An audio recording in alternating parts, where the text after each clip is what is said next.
শেখ হাসিনা নামক এক রূপকথার রাজকন্যা আজ আধুনিক ও সমৃদ্ধ বাংলার রূপকার।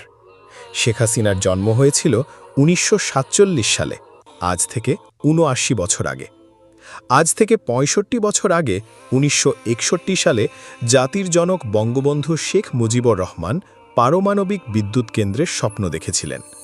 ১৯৬১ সালে পাকিস্তান সরকার যখন রূপপুর পারমাণবিক বিদ্যুৎ কেন্দ্রের কাজ পিছিয়ে দিচ্ছিল, তখন সদ্য বাঙালির কারামুক্ত নেতা বঙ্গবন্ধু এটাকে বাঙালির প্রতি বৈষম্য চিহ্নিত করে এর প্রতিবাদ করেন। ১৯৭০ সালে ২০০ মেগাওয়াট ক্ষমতাসম্পন্ন বাংলাদেশের পারমাণবিক প্রকল্প বাদ করে সেই প্রকল্প নিয়ে যাওয়া হয় পাকিস্তানের করাচিতে। এর কাজ শুরু হয় ১৯৬৬ সালের ১ আগস্ট। কিন্তু ১৯৬১ সালে বাংলাদেশে পারমাণবিক বিদ্যুৎ কেন্দ্রের নির্মাণ করার কথা থাকলেও পাকিস্তান তা করেনি। ১৯৭১ সালের ১ আগস্ট থেকে পাকিস্তানের পারমাণবিক বিদ্যুৎ কেন্দ্রের উৎপাদন শুরু হয়। অবহেলিত হয়ে পড়ে থাকে বাংলাদেশ। পাকিস্তানের অর্থনীতির ৬০% যোগানদাতা বাংলাদেশের প্রতি এই অবিচার মেনে নিতে পারেননি বঙ্গবন্ধু শেখ মুজিবুর রহমান। ১৯৭২ সালে পাকিস্তানের কারাগার মুক্ত হয়েই বঙ্গবন্ধু শেখ মুজিবুর রহমান ২০০ মেগাওয়াট ক্ষমতাসম্পন্ন বিদ্যুৎ কেন্দ্র নির্মাণের পরিকল্পনা গ্রহণ করে বাংলাদেশ পরমাণু শক্তি কমিশন গঠন করেন। ১৯৭২ সালে আজ থেকে ৫৪ বছর আগে বাংলাদেশকে বঙ্গবন্ধু আন্তর্জাতিক পরমাণু শক্তি সংস্থা IAEA এর সদস্য করেন। এই পরমাণু বিদ্যুৎ কেন্দ্রের বিশেষজ্ঞ হিসাবে নিয়োগ দেয়া হয় আন্তর্জাতিক খ্যাতিসম্পন্ন বিশিষ্ট পরমাণু বিজ্ঞানী শেখ হাসিনার স্বামী ডক্টর ওয়াজেদ মিয়াকে। রূপপুর পারমাণবিক বিদ্যুৎ কেন্দ্র নির্মাণের জন্য বঙ্গবন্ধু তৎকালীন সোভিয়েত ইউনিয়ন ও বেলজিয়ামের সাথে যোগাযোগ করেন। ১৯৭৩ সালে পঞ্চবার্ষিকী পরিকল্পনায় বঙ্গবন্ধু আজ থেকে ৫৩ বছর আগে পরমাণু শক্তি ব্যবহারের কথা লিপিবদ্ধ করেন। স্বাধীনতার ৩৪ বছর পর বঙ্গবন্ধু কন্যা শেখ হাসিনা বাংলাদেশের প্রধানমন্ত্রী নির্বাচিত হয়ে রাশিয়ার সাথে পারমাণবিক বিদ্যুৎ কেন্দ্র নির্মাণের চুক্তি করেন।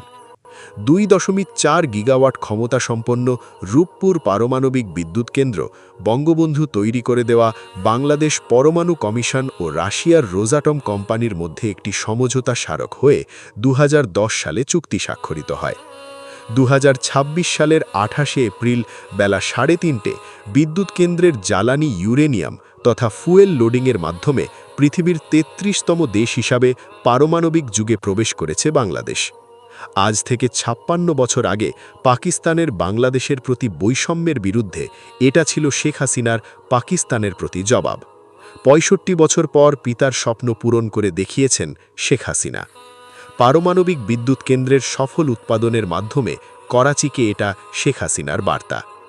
স্বাধীনতার মাত্র ৫০ বছরে রাষ্ট্র ক্ষমতায় থেকে বাংলাদেশকে শোষণ করা, বাংলাদেশের $৪.৫৬ বিলিয়ন সম্পদ লুট করে নিয়ে যাওয়া লুটেরা পাকিস্তানকে পেছনে ফেলে দিয়েছেন শেখ হাসিনা। শেখ হাসিনার সুযোগ্য নেতৃত্বে মাথাপিছু আয়, রপ্তানি, রিজার্ভ সবকিছুতেই পাকিস্তানকে পেছনে ফেলে দিয়েছে বাংলাদেশ। ১৯৭২-৭৩ সালে বাংলাদেশের মানুষের মাথাপিছু আয় মাত্র $৯৪ শেখ হাসিনার ১৬ বছরে বাংলাদেশের মানুষের মাথাপিছু আয় গিয়ে দাঁড়ায় $২৭৯৩ পাকিস্তানের চেয়ে ৬০% বেশি রপ্তানি আয় বাংলাদেশের।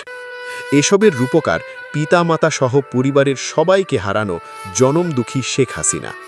প্রায় ৪ দশক পর পিতার খুনিদের বিচার করেছিলেন পিতার আদরের রাজকন্যা শেখ হাসিনা।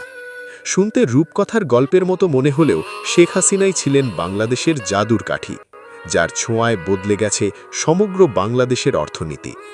যে পাকিস্তান বাংলাদেশের ৬০% রপ্তানি চুরি করে পাকিস্তান গড়েছে, সেই পাকিস্তানকে পেছনে ফেলে দিয়েছেন Sheikh Hasina.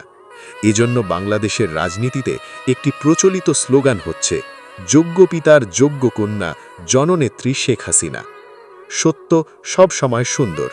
Cactus finch diary, ২৮/৪/২০২৬।